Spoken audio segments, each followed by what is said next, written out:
Hi guys, here is the review of Sivarapalli Telugu web series. హిందీలో పంచాయత్ అని చెప్పిందే ఒక వెబ్ సిరీస్ రిలీజ్ అయింది. దాదాపుగా మొత్తం కలిపి 3 సీజన్లు అయితే సక్సెస్ఫుల్ గా స్ట్రీమింగ్ కి వచ్చాయి. ఈ పంచాయత్ అనే వెబ్ సిరీస్ కి 3 సీజన్లకు మొత్తానికి ప్రేక్షకుల నుండి మంచి స్పందన అయితే వచ్చింది.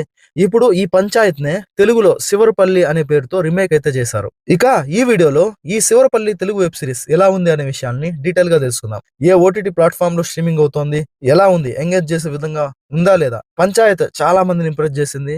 ఇది రీమేక్ వెర్షన్ కాబట్టి పంచాయత్ లాగే ఈ శివరపల్లి కూడా ప్రతి ఒక్కరిని మెప్పిస్తుందా లేదా అనే విషయాన్ని తెలుసుకుందాం. వీడియో చాలా ఇంట్రెస్టింగ్ ఉండబోతుంది. స్కిప్ చేయకుండా లాస్ట్ వరకు చూడండి. లాస్ట్ వరకు చూస్తేనే నా ఒపీనియన్ ఏంది అనేది మీకు అర్థమవుతుంది. మరొక రిక్వెస్ట్ ఏంటంటే ఎవ్రీడే తెలుగు, హిందీ, తమిళ్, కన్నడ, మలయాళం అంటూ తేడా లేకుండా మంచి కంటెంట్ ఉన్న మూవీ ఇన్ఫర్మేషన్ వీడియోస్ జినైన్ గా 10 నిమిషాల్లోపే ఎప్పటికప్పుడు మీ ముందుకు తెస్తూనే ఉంటా. అవి మీ వరకు రావాలంటే మన సినిమాట్ల ఛానల్ సబ్స్క్రైబ్ చేయాలి కదా, ప్లీజ్ సబ్స్క్రైబ్ చేసి సపోర్ట్ చేయండి. ఇక ఈ శివరపల్లి తెలుగు వెబ్ సిరీస్ ఎలా ఉంది అనే విషయానికి వస్తే చాలా బాగుంది.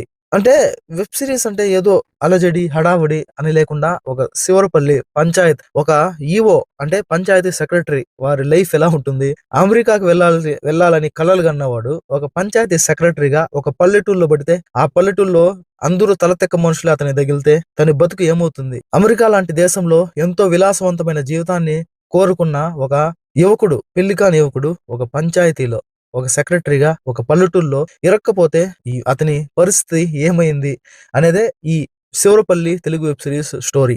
అంటే ఈ శివరపల్లి వెబ్ సిరీస్ అనేది ఎటువంటి హడావిడి లేకుండా, అలజడి లేకుండా, లేనిపోని ఆర్భాటాలు లేకుండా చాలా నీట్ గా సింపుల్ గా ఏదైతే కంటెంట్ ఉందో ఆ కంటెంట్ లోనే కామెడీని కలగలిపి మనల్ని ఫుల్ గా ఎంటర్టైన్ చేస్తుంది. ఈ శివరపల్లి మెయిన్ రోల్ నటించిన హీరో శామ్ బీటెక్ పూర్తి చేస్తాడు. తన ఫ్రెండ్స్ అందరూ కూడా మంచి మార్కులు సాధించి అమెరికాకి వెళ్తారు. కానీ ఇతను మాత్రం తన తండ్రి బలవంతం పైన గవర్నమెంట్ జాబ్ అంటే పంచాయతీ సెక్రటరీగా జాయిన్ అవుతాడు.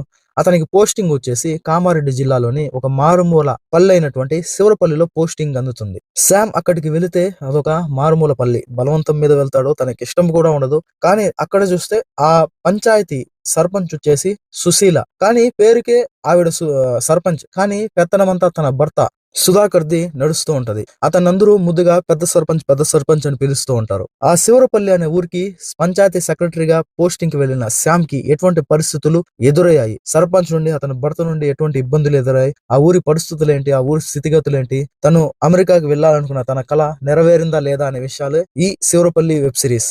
ఈ శివరపల్లి కథ ఏంటో డీటెయిలింగ్ గా మాట్లాడుకుంటే, పంచాయత్ అనే ఒక హిందీ వెబ్ సిరీస్ నుండి రీమేక్ గా చిత్రీకరించిన వెబ్ సిరీస్ ఈ శివరపల్లి. కానీ హిందీ ఒరిజినల్ కంటెంట్ అయినప్పటికీ తెలుగు నేటివిటీకి చాలా దగ్గరగా ఉంటుంది ఈ శివరపల్లి వెబ్ సిరీస్. తెలంగాణ నేపథ్యంలోని ఒక మారుమూల గ్రామం, అక్కడి ప్రజల తీరు, అక్కడి కొత్తగా వచ్చిన ఒక పంచాయతీ సెక్రటరీ పట్ల ఆ ఊరి ప్రజలు ఏ విధంగా నడుచుకున్నారనేది చాలా కామెడీగా హుందాగా తెరకెక్కించారు. పక్కాగా పల్లెటూరు గ్రామీణ నేపథ్యాన్ని చూపించిన విధానం ప్రతి ఒక్కరిని ఇంప్రెస్ చేస్తది. అసలు పల్లెటూరులో ఒక 100, 150, 200, 500 లోపు ఇల్లుండే పంచాయతీల్లో వాళ్ళ జీవితాలు ఏ విధంగా ఉంటాయి, అసలు ఆ పంచాయతీ ఏ విధంగా ఉంటుంది, ఆ పంచాయతీలో ఏ విధంగా వారు నిర్ణయాలు తీసుకుంటారు ఆ ఊరి అభివృద్ధి కోసం అనేది చాలా బాగా చూపించారు అనిపించింది. దాంతో పాటుగా చాలా చోట్ల పెద్ద పెద్ద పంచాయతీల్లో 10,000 మంది జనాభా ఉన్న పంచాయతీల్లో కూడా సర్పంచ్ ఒకరు ఉంటే ఇంకొకరు మాత్రం పెత్తనం చెలాయిస్తూ ఉంటారు. ఎగ్జాంపుల్ గా ఆడవారికి రిజర్వేషన్ ఉంటది సర్పంచ్ గా, కానీ మగవారు ఏం చేస్తారంటే వారి భార్యను అంటే ఆడవారిని సర్పంచ్ గా గెలిపించేసి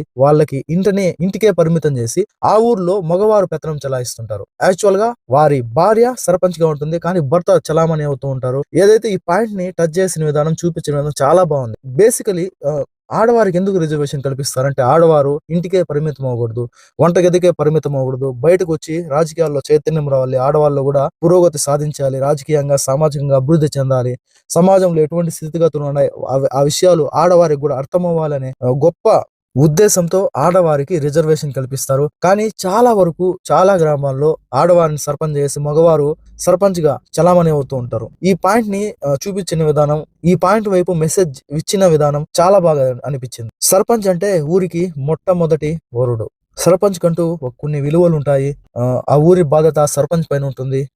ఆ బాధ్యతను గుర్తు చేసే విధంగా ఆడవాళ్ల పట్ల బేసిక్ గా మరీ ముఖ్యంగా వారికి రాజకీయాలు ఎందుకు అవసరం, వాళ్ళ చైతన్యం ఎందుకు రావాలి, పల్లెటూరులో ఆడవారి స్థితిగతులు, ఒంటి గదికే పరిమితమై వాళ్ళ జీవితాలు ఏ విధంగా కనుమరుగవుతోంది అనే విషయాన్ని చూపించిన విధానం, ఆ వైపు మెసేజ్ ఇచ్చిన విధానం ప్రతి ఒక్కరిని ఇంప్రెస్ చేస్తది. ఇక క్యారెక్టర్స్ అందరూ కూడా చాలా చక్కగా నటించారు. ఒక అమాయకమైన ప్రజలు, ఒక సర్పంచ్ భార్య మెయిన్ రోల్ లో నటించినటువంటి శామ్ క్యారెక్టర్ లో నటించిన హీరో వాళ్ళ పరిధి మేరకు ప్రతి ఒక్కరిని ఇంప్రెస్ చేసే విధంగా ఉంది. చాలా వరకు చాలా ప్లస్లు ఉన్నాయి ఈ వెబ్ సిరీస్ లో. ఒక సింపుల్ గా మంచి అడల్ట్ కంటెంట్ లేని, ఒక బ్రూటల్ సీన్స్ లేని మంచి వెబ్ సిరీస్ ని చూసామనే ఫీలింగ్ కలుగుతుంది. ఇక ఈ వెబ్ సిరీస్ లో మైనస్ విషయానికి వస్తే ఈ శివరపల్లి వెబ్ సిరీస్ చాలా లెంగ్తీగా ఉంది అనిపిస్తది. దాదాపుగా 5 గంటల సేపు, 4.5 గంటల సేపు రన్ టైమ్ తో కొనసాగింది. అది ఈ వెబ్ సిరీస్ కి చాలా ఎక్కువ అనిపిస్తది ఆ లెంత్. దాంతో పాటుగా ప్రత్యేకమైన కామెడీ కంటెంట్ కోసం ఎటువంటి సెపరేట్ క్యారెక్టర్స్ ని తీసుకోలేదు గానీ, ఉన్న క్యారెక్టర్స్ తోనే కామెడీని రప్పించే ప్రయత్నం చేశారు, పండించే ప్రయత్నం చేశారు. అది అక్కడక్కడ వర్కౌట్ ఉంది గానీ, చాలా వరకు ఒక సింపుల్ స్టోరీతో ఒక సింపుల్ మూవీ చూసామనే ఫీలింగ్ కలుగుతుంది. మరి అంతగా కడుపుబ్బా నవ్వుకునేలా కామెడీ అయితే లేదు. దాంతో పాటుగా ఈ వెబ్ సిరీస్ ప్రత్యేకంగా ఎందుకు నచ్చుతుందంటే, చాలా వరకు సిటీల్లో ఉన్న వారికి పల్లెటూరు వాతావరణం, ఒక 300 మంది జనాభా ఉన్నటువంటి ఒక పంచాయతీ, అటువంటి అక్కడ స్థితిగతులు చాలా మందికి తెలియదు. చాలా మంది సిటీ లైఫ్ కి అలవాటు పడిపోతున్నారు. పల్లెటూర్లను వదిలే సిటీకి వలస వెళ్ళిపోతున్నారు. అక్కడ జీవన విధానానికి ప్రతి ఒక్కరు అలవాటు పడిపోతున్నారు. కానీ ఇప్పుడు ఈ పల్లెటూరులో ఉండటానికి చాలా మంది, ఒక 100-200 కరెంటు కూడా సమంగా అందనటువంటి పల్లెటూరులో ఉండడానికి ఎవరు ఇష్టపడటం లేదు ఈ కాలంలో.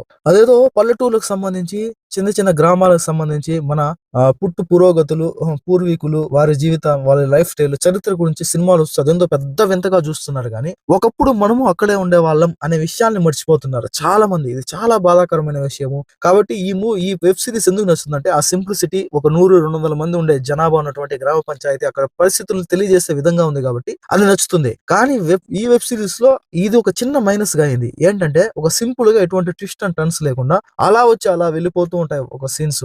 ఒక 3-4 క్యారెక్టర్లు చుట్టూనే తిరుగుతూ ఉంటుంది వెబ్ సిరీస్ మొత్తం. ఇది కొంచెం ఒక మైనస్ గా అనిపిస్తది. ఇక అంతే తప్పనించి ప్రత్యేకంగా ఇందులో మైనస్ విషయాలు ఎక్కువగా ఏమీ లేవు. చాలా మంచి సింపుల్ స్టోరీతో హుందాగా నడిపించినటువంటి ఒక పంచాయతీ సెక్రటరీ, వారి లైఫ్, చిన్న చిన్న పంచాయతీలు ఏ విధంగా ఉంటాయి, గ్రామీణ నేపథ్యంలో సాగే కథతో చాలా సింపుల్ గా మంచి ఫీల్ గుడ్ వెబ్ సిరీస్ చూసామనే ఫీలింగ్ కలుగుతుంది. ఇదండి వీడియో. ఈ శివరపల్లి వెబ్ సిరీస్ కి నా రేటింగ్ వచ్చేసి 2.75/5. ఇక ఈ శివరపల్లి వెబ్ సిరీస్ ప్రైమ్ వీడియోలో January 24th నుండి స్ట్రీమింగ్ అవుతుంది తెలుగు లాంగ్వేజ్ లో. ఇప్పుడు వరకు మీరు ఆల్రెడీ ఈ శివరపల్లి వెబ్ సిరీస్ చూస్తుంటే ఎలా ఉందో, మీకు ఎలా అనిపించిందో మన కామెంట్ సెక్షన్ లో కామెంట్ చేయండి. ఇంకా చూడని వారు వెళ్ళి చూసేయండి. ఎటువంటి masala scenes, brutal scenes, adult content ఎటువంటివి లేవు. ఫ్యామిలీతో చాలా చక్కగా చూసి ఎంజాయ్ చేయొచ్చు. నెక్స్ట్ వీడియోతో మళ్ళీ కలుద్దాం. అప్పటి వరకు stay tune. Please subscribe and support. Thanks for watching.